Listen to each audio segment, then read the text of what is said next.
Find it real quick.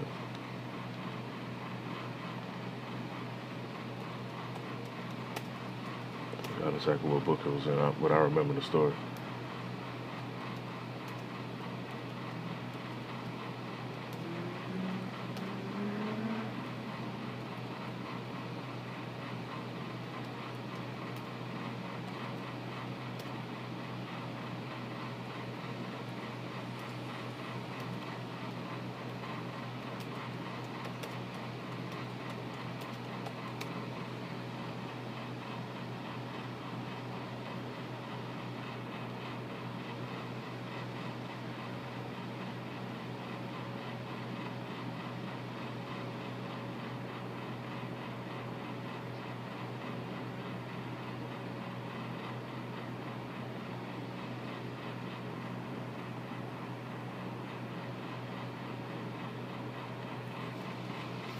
Give me 1 minute, let me find this real quick.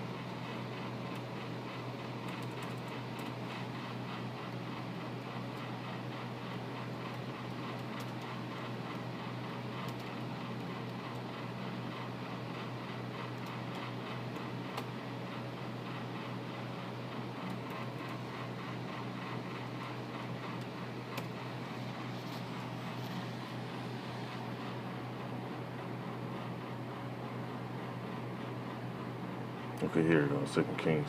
That's a few I'm gonna go, but it's kind of fast. Open up this in the new tab. So this is the same. It ain't even that one. It's in 2 Kings, chapter 6. And just before I get into that, in the book of Lamentations, because there's gonna be a lot of lamenting and mourning and woes. It says, with their own, in chapter 4, verse 10, with their own hands, compassionate women have cooked their own children. Now, why would they do something like that? Let's get to why would they do something like that. These loving mothers, why would they do that to them babies? Them babies ain't do nothing to nobody.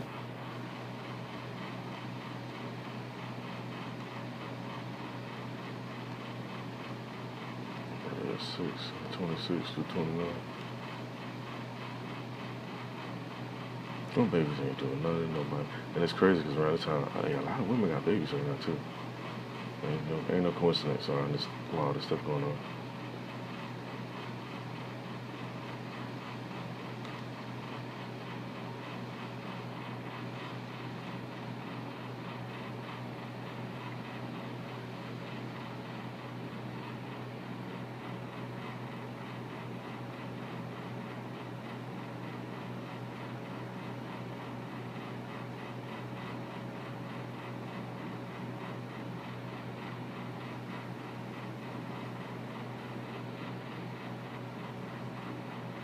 And this not the exact story I was looking for, but it's another story that's similar. It's in Samaria. Now it says in verse 24, or chapter 6, it says, and it came to pass after this that Benadad, king of Syria, gathered all the hosts and went up to besiege Samaria. And there was a great famine in Samaria, and behold, they besieged it until an ass's head was sold for 40 pieces of silver. So they was eating donkey heads, man. Just imagine what they're gonna be doing over there. Back then, there wasn't no fast food and all that shit. Now you got all this fast food. So people got to eat every 2-3 hours. And it says, and the fourth part of a cab of dove's dung for 5 pieces of silver. And you know the definition of dung is actually shit. So they was eating dove shit. It says, and as the king of Israel was passing upon the wall, there cried a woman to him, saying, help my lord, O king. And he said, the Lord do not help thee. When shall I help thee? Out of the barn floor or out of the winepress? And the king said unto her, what aileth thee? She answered, this woman said unto me, give thy son that we may eat him today, and we will eat my son tomorrow. See, now, these are stories right here. Your pastor, he's not going to read this to you. He's going to spook you up reading this. They're not going to let you know this happened and it's going to happen again. Now, verse 29, it says, so we boiled my son and did eat him.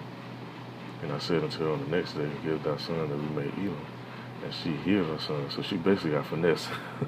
It says, and it came to pass, when the king heard the words of the woman, that he rent his clothes, and he passed by upon the wall, and the people looked, and behold, he had sackcloth within upon his flesh. And then he said, God, do so and more also to me, if the head of Elisha the son of Shaphat should stand on him this day. Let me go down some more. Let me see if I want to read the rest of that.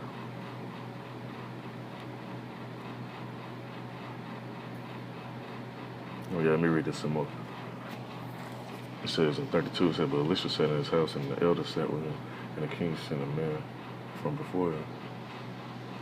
But ere the message came in, he said to the elders, see ye how the son of a murderer hath sent to take away mine head? Look, when the messenger cometh, shut the door, and hold him fast at the door. Is not the sound of his master's feet behind him? And when he had talked, it says, and while he had talked with them, behold, a messenger came down unto him, and he said, behold, this evil is from the Lord. What should I wait for? Why should I wait for the Lord any longer? Because now, it's, in society, all you hear is people say, well, God is love, God is good, which is true. But the Most High deal in balance too. He created what? Let's go to that real quick.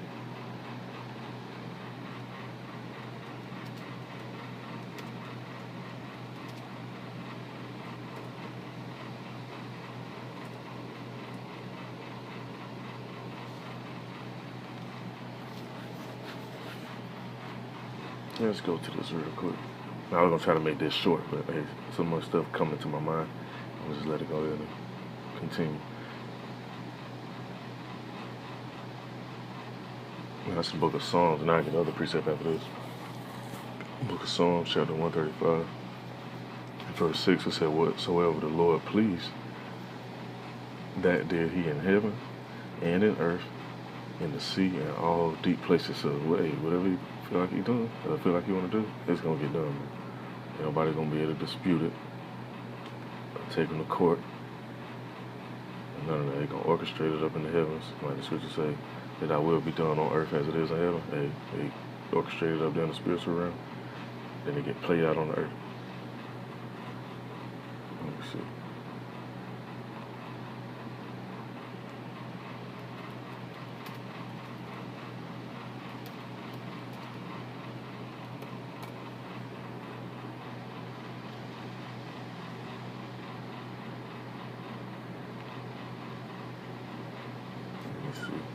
Another precept I want to get to.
Let me find this precept real quick.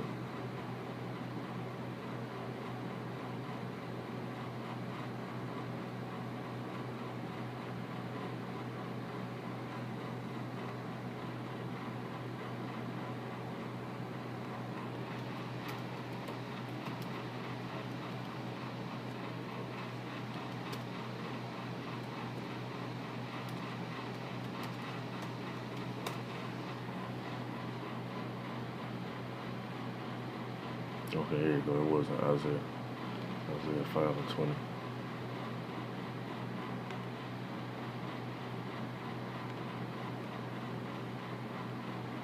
Scroll back up. Get that real quick.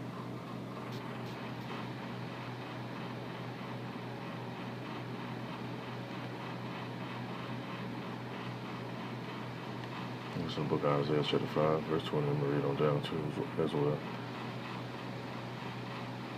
It says, woe unto them that call evil good and good evil, that put darkness for light, and light for darkness, that put bitter for sweet and sweet for bitter.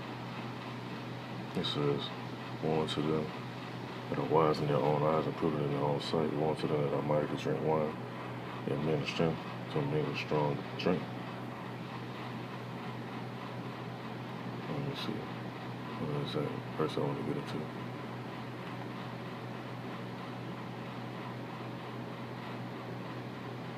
It's in 45 and 72. So like it. Give me a minute.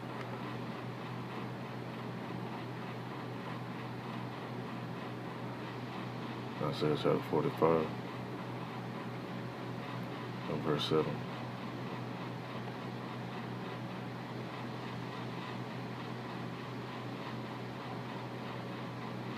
It says, I form the light and create darkness. I make peace and create evil. So when you saw these events going on, like this event right here being orchestrated,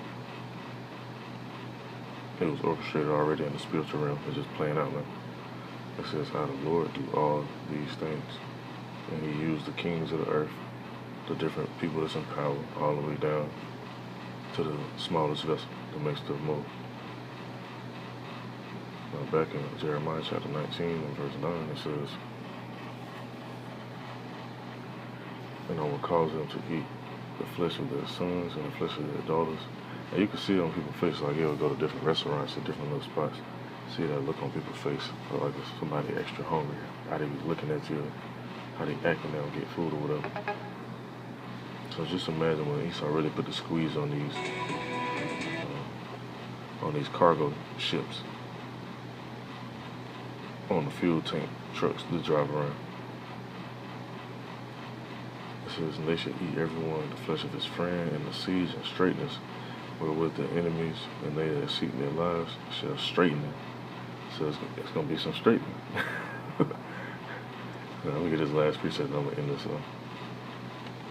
I'm already about 30 minutes in.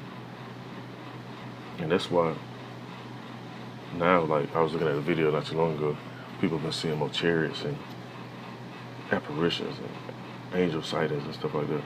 Because it's about to get so crucial. Angels going to have to really manifest and intervene on stuff. You know, in the book of Daniel chapter 12, and it happened before. It's not no myth, no mythology or none of that stuff like that. It says in verse 1, in chapter 12 in the book of Daniel, it says, and at that time shall Michael stand up, the great prince, who standeth for the children of thy people, and there shall be a time of trouble, such as never was since there was a nation. Now it's been all, you gotta think about them other stories I just read, about when the land got besieged and cut off in Samaria, Jerusalem, so on and so on. They basically got starved out, all type of stuff. This gonna be worse than that. It says there should be a time of trouble, such as never was since there was a nation, even to that same time. And at that time, that people shall be delivered, because there's gonna be people that's gonna be delivered. Everyone that should be found written in the book. So, yeah, to pray that you're in that book. I do as well. I don't just say it. I just want to bring this out. I don't want to write this out, just edifying. Call Allah Yahweh Shem Shah. Shalom to the left.